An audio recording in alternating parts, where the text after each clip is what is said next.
door has to be opened. We just want inclusion.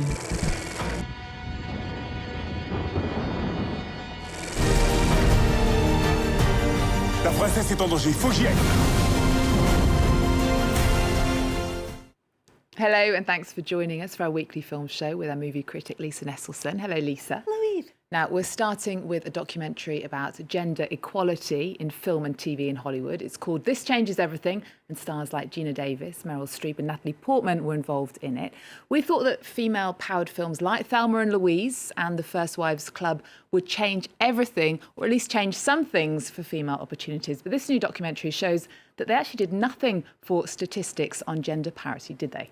Well, completely undermining the entrenched patriarchy is a tall order. That's it for jargon. This is a very uneven but educational documentary about the history of women who have aspired to make movies in the U.S. and how few of them have managed to do so, no matter how talented or how ambitious. The emphasis is squarely on Hollywood, and the statistics are very damning and kind of sad. It gives us interviews with 5 of the 6 women who in 1979 founded the Directors Guild of America's Women's Steering Committee. They had reason to believe 40 years ago that hiring practices would improve and they'd have careers.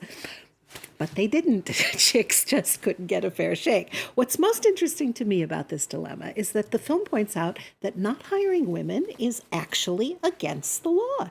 It turns out sexism is not only obnoxious and uncalled for and indefensible, it's also illegal. How so? Well, the American Civil Rights Act, written into law in response to the upheaval of the 1960s and racial discrimination, clearly states that it's illegal to discriminate against somebody on the basis of race or creed, but also sex. But that's exactly how the status quo has continued to operate until very recently. Okay, well, let's take a look at this film. This Changes Everything. At a certain point, some people have to take some risks or everything just stays the same. We're not just shaping the perspectives in this country. We're shaping perspectives around the world. In the last couple of decades, a majority of women felt that there was nothing more to fight for. Now we see that there's a lot to fight for. And this movie about how not enough women get to direct movies was actually directed by a man. Well, yes, director Tom Donahue is a man, and he worked on this for a long time, starting well before Me Too and Time's Up exploded into the headlines because he was interested in the topic. Now, I see why this gets pointed out, but if we want to live in a world where a woman can direct an action movie or a sci-fi extravaganza and nobody bats an eyelid, well, then it doesn't really make sense to say, but this was directed by a man, because if you take that specious logic to its natural conclusion, you'd have to be blind to direct a movie about blind people, undead to direct a movie about vampires, and you'd have to be a murderer to make a movie about serial killers. So most top-level decisions in the entertainment field are still made by men. And so Meryl Streep says in the film, quote, progress will happen when men take a stand. It's the chivalry of the 21st century, end quote. Okay, she's always good, isn't she, our Meryl? Well, out this week in France is a Tunisian film whose title in French is Sortilège, and which means to cast a spell. Did it cast a spell on you? Oh, did it ever? But not an evil spell, sort of a strange cloud of awe at what the medium of film can achieve in the hands of a skilled visionary. Ala Eddine Slim is part of a talented new generation of Tunisian filmmakers who have these startling ideas to impart and an innate sense of where to put the camera. Now, he's been making films for a dozen years and so far without spoken dialogue. He believes in cinema as a primarily visual medium accompanied by outstanding sound design. Now, one word that keeps coming up in all the reviews of this film is inscrutable.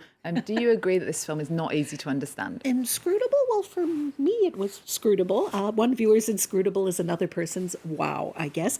Slim was born in 1982. The Vienna International Film Festival just did a retrospective of his work in October. And I think this film is a pretty excellent place to start looking at his work. Okay, well, let's take a look at the moody peculiarity of Sortilège.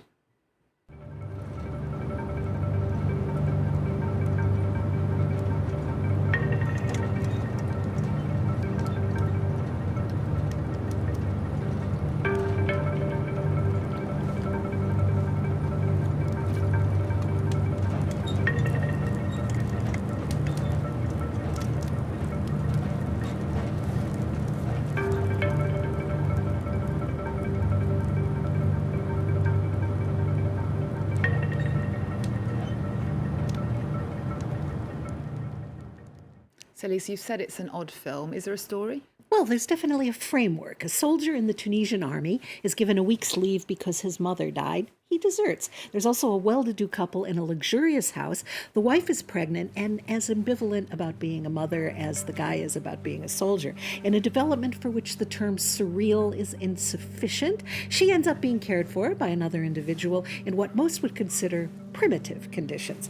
Eye language replaces words, a sort of ESP. Now, a lot of excitement over the film 1917 is due to the skill with which it's shot, with the impact of one long, uninterrupted take. Well, there's a sequence like that in this film that made the little hairs on the back of my neck stand up. Imagine if our intrepid soldier in 1917 was completely naked.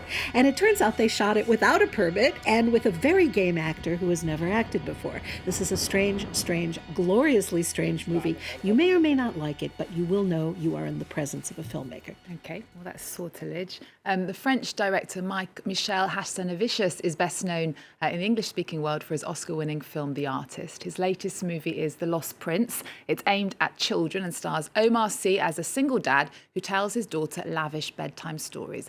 Did it keep you up or put you to sleep? Well, Michel Hazanavicius gave the world the excellent hit comedies in the OSS series, starring Jean Dujardin as a clueless French intelligence agent, before hitting international heights with his silent film The Artist, also starring Dujardin and a really adorable little dog.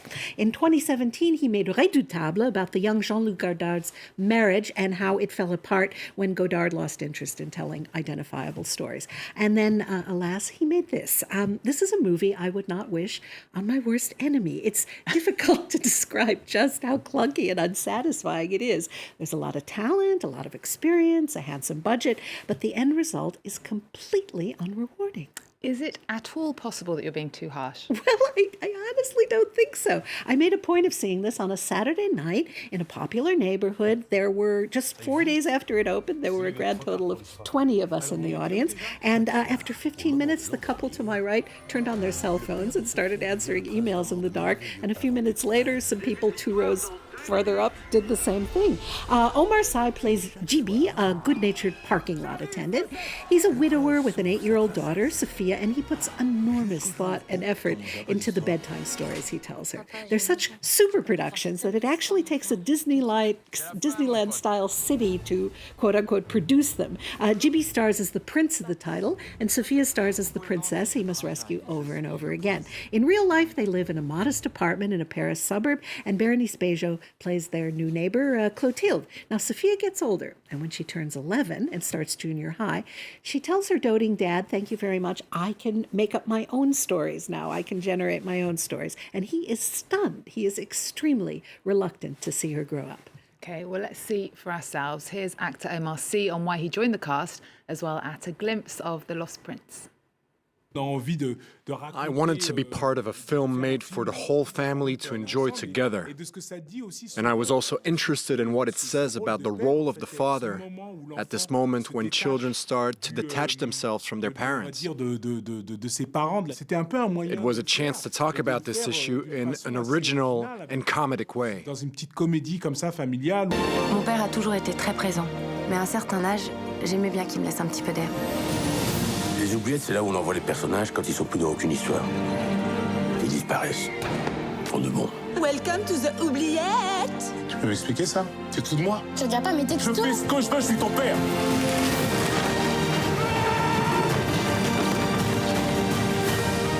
Vous y connaissez en fugue? Vous êtes un super papa, mais faut bien la laisser grandir. On m'a bloqué ici, et donc c'est sans issue. You were smiling a little bit there, though, Lisa, at that clip. And why doesn't the movie work? Well, a lot of dead air. It's somehow frenetic and dull at the same time. We get platitudes and prolonged awkward moments instead of catchy dialogue. It grows exhausting to keep toggling back and forth between real life and that sort of dreamscape where the prince gets demoted from top billing when Sophia takes an interest in a boy at her new school. Omar Sy remains a beloved figure, but it's been hard to figure out how to utilize his talents since the smash hit Intouchable. He's trying hard here. His charisma is absolutely intact, but this is what we in the film critic racket call a well-meaning dud. Okay. All right, well, luckily we're going to end with a great film, a Korean film, Parasite, that made history at the Oscars, being the first foreign language movie to win Best Picture, as well as 3 other Academy Awards. It also won the top prize at the Cannes Film Festival last year and has made $200 million at the box office. Now it's being re-released in French cinemas in black and white. Why? Well, the new slogan is nobody's all white or all black. Bong has made no secret of his reverence for black and white classics of the silent era, such as Sunrise and Nosferatu. And if I understand correctly, Bong, who must be way better at managing his time than I am, he worked on this alternate version of the film on the side while editing the film that won in Cannes and at the Oscars. He says the first time he watched his own handiwork, he thought it played like a fable from another era, and the second time he saw it as a realistic tale as sharp as the blade of a knife. I think X-rays are in black and white, and this is an X-ray of South Korean society. Okay, Lisa, thank you so much. We're going to leave you with a clip of Parasite in black and white. Remember our website. We're also on Twitter, Facebook and Instagram. There's more news coming up on France 24 after this.